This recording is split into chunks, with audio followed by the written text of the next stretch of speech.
Sveiki, atvykę į Blender Lietuvos kanalą, kas dar sveiki, nesvarbu, bet, žodžiu, esmę supratot.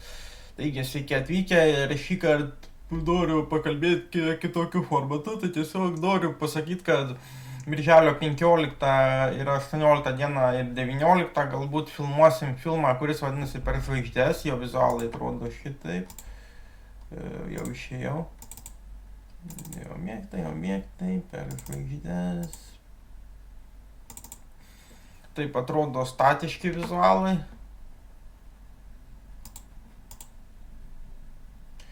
O taip atrodo su garsu.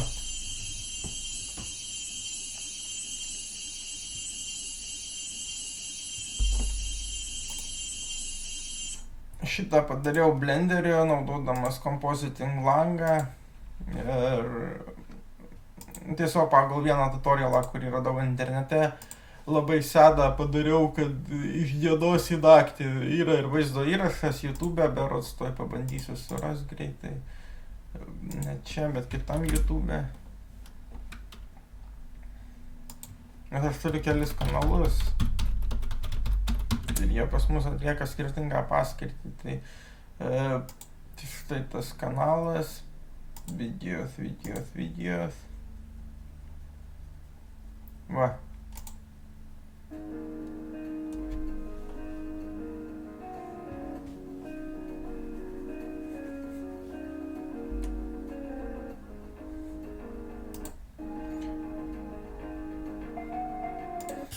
Man nesvarbu, kaip atrodė žvaigždės, kad jos atrodo statiškai ir nejuda kartu su video, man svarbu tiesiog padaryti naktį šiuo atveju. Ir štai mazgų konfiguracija, kaip pat.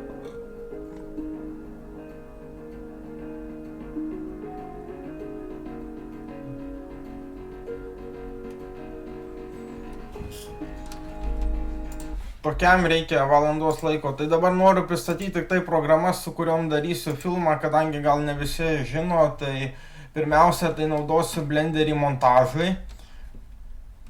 Ir kadangi Blenderis vis tiek su takeliu, tai aš įsisaugosiu vaizdo įrašą.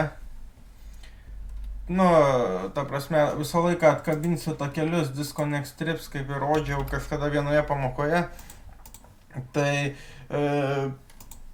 įsisaugosiu kartu video su garsu nuo kameros, nes ant kameros ketinu garsą rašyti. Ir paskui viską atidarysiu per tokią programą, kuri vadinasi Ardour. Tuoj parodysiu. New session, empty session, atverti, start. Tuoj užkraus.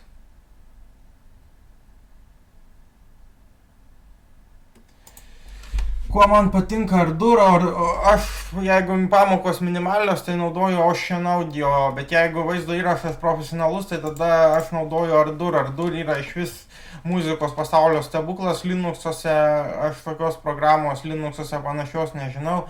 Gal yra tų mokamų kaip Traktor kokia ar Bitwig, bet šita yra beveik nemokama. Susimokai kelis eurus ir ją gauni, ir aš tokios panašios programos nežinau. Ir dar gali Session, Open Video. Dabar atsidarė video tas vaizdo įrašas, susirandam savo kepurę. Gerai. Jis paklausė, kokiu norimu, mes paliksim viską defaultinį. Palauksim, kol jisai transkoduos. Ir jisai įkelia vaizdo įrašą pas save. Per Exia-Deo ir ta prasme, tu matai vaizdo įrašą ir gali redaguoti garsą. Kadangi šitas vaizdo įrašas neturi garso, tai be garso, o jeigu įkelsiu tokį, kuris turėtų garsą, tai man atrodo, kad turėtų Session, ne import, bet Session, Open Video. Atsidaro kitam langė, nes aš du monitorius prijungęs, susirandu archyvinį, seni vaizdo įrašai, archyvuoti video, tarkim šito kažkokį su garsu, flex tracks, kažkokį su garsu reikia, dabar galvoju, kokį mažą su garsu čia paėmus. Nežinau, ar čia garsas yra, bet to įsiaiškinsim.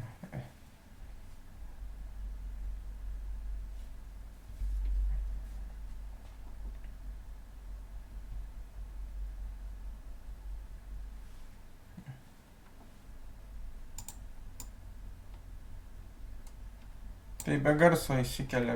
Ai, aš galbūt mutę padaręs. Tuo įsiaiškinsim. Viskas tvarkoja.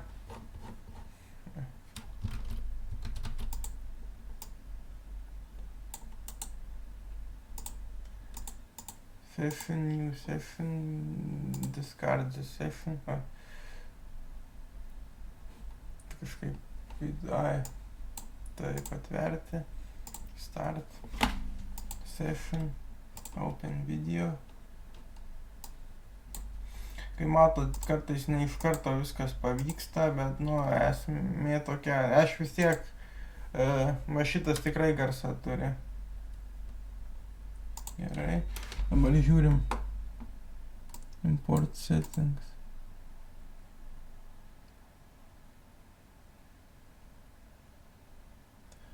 Galima tik tai šitą garsą importuoti.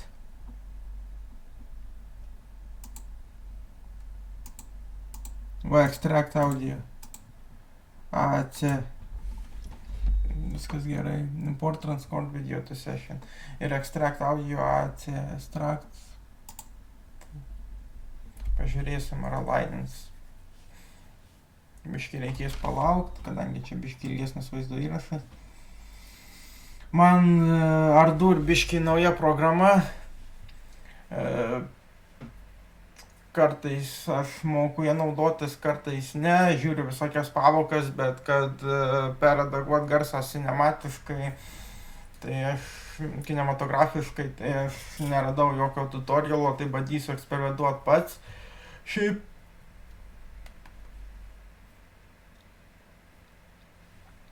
visai nieko tokia programa ir muziką per ją galima kurt ir labai daug pluginų, jai yra visokių nemokamų, ypač LSP pluginai, tai yra tiesiog wow, o jinai kainuoja tik tai kelis eurus. Na, tas įdomus apmokėjimo modelis, jeigu sumokė iki $45, gali sumokėti kiek tai nori, tarkim $2, tai gauni esamą versiją, o jeigu nori naujausios versijos, tai tada susimokė $45 ir daugiau. Aš naudoju 6 versiją, bet tik dėl to, kad 8 versija gal stabilesnė ir taip toliau, bet aš nemoku valdyti jo langų. Tai labai daug visokių brūkšniukų, gridų padaryta ten. Ai, va, dabar matau, kad čia yra no grid funkcija, tai pabandysiu instaliuoti tada naujausią Ardour versiją. Kad nežinau, kokios ten funkcijos ir stabilumas, arba gal neeksperimentuosiu, gal ir naudosiu 6, nes aš visai ją patenkintas. Ir Ripple mode nustatytas taip toliau. Tai aš parodysiu, kaip aš montuoju filmą per Blender Lietuva kanalą, įkeldamas kaip bonus content į Blenderis kaip video redaktorius grojaraštį. Ir tai jau bus profesionalesnis filmas negu mano šitie filmukai ar vaizdo įrašai ar pamokos, kurias dariau kurdamas vaizdo įrašus. Tad bus galima išbandyti, kaip atrodo vaizdo įrašai produkcijoje ir pamatyti, kaip Blenderis veikia realioj produkcijoje, realioj aplinkoje, o ne taip, kad tik tai teoriškai, kad gal veikia, gal neveikia, gal taip toliau, gal yra funkcijų, kurių reikia. Ir su Ardour ketinu garsą suredaguoti, taigi dvi šitos programos bus labai svarbios ir dar kadangi pagal Gatvės kino reikalavimus, nes aš čia paleidau Gatvės kino manifestą, rasite nuorodą apačioje, jeigu kam nors įdomu, tai reikės dar sukurti filmuką apie taip, kaip buvo sukurtas filmas. Tai irgi montuosiu Blenderiu ir Ardour, bet dar dasidės OBS-as, kad OBS-u filmuosiu ekraną, ką žino Open Broadcasting Software arba tiesiog OBS-as, tai labai gera programa ekrano filmavimui. Visokių funkcijų yra, bet man reikia tik tai ekrano įrašymo ir kad garsas tuo pačiu metu įsirašytų, ne visos programos tą gali pasiūlyti.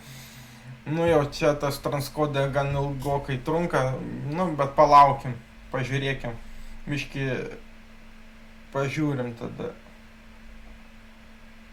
Nu čia biški didesnį vaizdo įrašą įkėliau. Tai aš ketinu į masterį įsikelt garso įrašus, ta prasme, kad įkeltų Ardour automatiškai iš filmo ir paskui juos suolainint su įrašytų garsu. Aš ketinu garsą įrašyti per kamerą tuo pačiu metu ir garsą įrašyti per rekorderį Tascam D70 su Rode VideoMic Plus mikrofonu. Specialiai jam užsakiau kailiuką, kad deadcatą, apsaugą nuo vėjo, kadangi vis tiek dauguma filmo vyks lauke.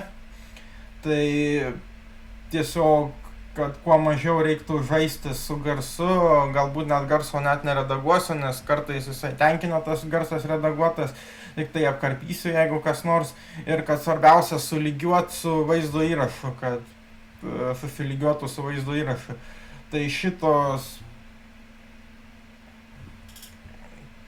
3 programos bus labai svarbios šitas ateinančias dienas, kadangi aš primenu, kad filmą ruošiuosi filmuoti birželio 15 ir birželio 18 ir galbūt net birželio 19 dieną, tai yra 2-3 dienas. Ir šitas daug visokių pribabasų turėtų būti. Turėtų būti pribabasų, iš tikrųjų turėtų būti pagrindinis efektas tiesiog perėjimas į naktį iš dienos. Ir su aktoriais, nes dabar tik tai statiškų aplinkoj, dar kartą primenu, kad man žvaigždės be garso. Gal galima atidaryti, kaip projektas atrodo. Intro, gal šitą. Pasirinkite programą, ieškoti, application, Blender, atverti. Nustatyti numatytojų, gerai. Tuo pažiūrėkim, kaip projektas atrodo, jeigu ką, aš jau parodžiau per YouTube, bet noriu, radau, kaip projektas atrodo, dabar, žiūrim, taip. Tik tiek, kad kai perkėliau failus, tai dabar, neperkėliau failus, bet reikia padaryti renderimą.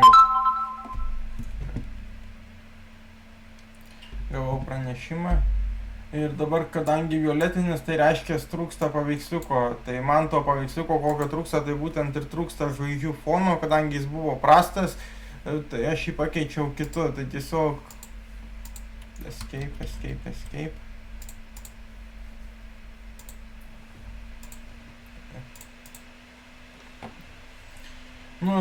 Čia pagal tutorialą tai toks nesudėtingas mechanizmas padarytas, kad pasirinkti 2 taškai per motion trackingą. 2 taškai su flex tracksu padariau ir tada kėliau. Dabar pažiūrim, ar enkodavo, dar ne. Ir tada pasirinkau 2 taškus ir pagal tuos 2 taškus uždėjau rigsą ir tą rigsą tada, įkėlė per Xaedo. Susimažinsiu, man nereikės tokio didelio. Šiaip aš turiu 2 monitorius, tai... ir garsą tuo pačiu irgi ekstraktinu. Tai aš galiu persikelti video į kitą monitorių. Ir matyti kitą monitorių. Papasakoti legendą apie tai, kaip po savo 2 rankomis sukūriau virsmo tiltą. Gerai, ir tada...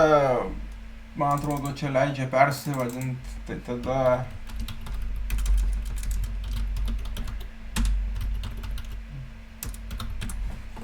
leidžia persivadinti, leidžia groti tik tai solo. Jeigu yra tokių takelių ir taip toliau, tai aš planuoju naudoti Ardour vaizdo įrašo montavimui, tai Discord Session, kiek laiko laukiam, kad tiesiog viską ištrintume. Taip, kadangi nėra pas mus dabar žvaigždžių video ar žvaigždžių paveiksliuko, tai tiesiog rodo violetinį, kad atrodytų ir neįsaugosi, nes galbūt prisireikia šito vaizdo įrašo, kad nereiktų perdarinėti iš naujo. Tai va, tiek šį kartą, tiesiog norėjau informuoti apie būsimus darbus ir kas mūsų laukia ir kas laukia Blenderio. Jeigu gausis, bus gerai, jeigu nesigaus, nieko tokio, bet tikimės daryti, kad gautųsi. O šiaip daugiau informacijos apie filmą sutiksite mano Facebook'e ar Blender Lietuva kanale, tad prenumeruokit šį kanalą ir susitiksime kitose vaizdo įrašuose.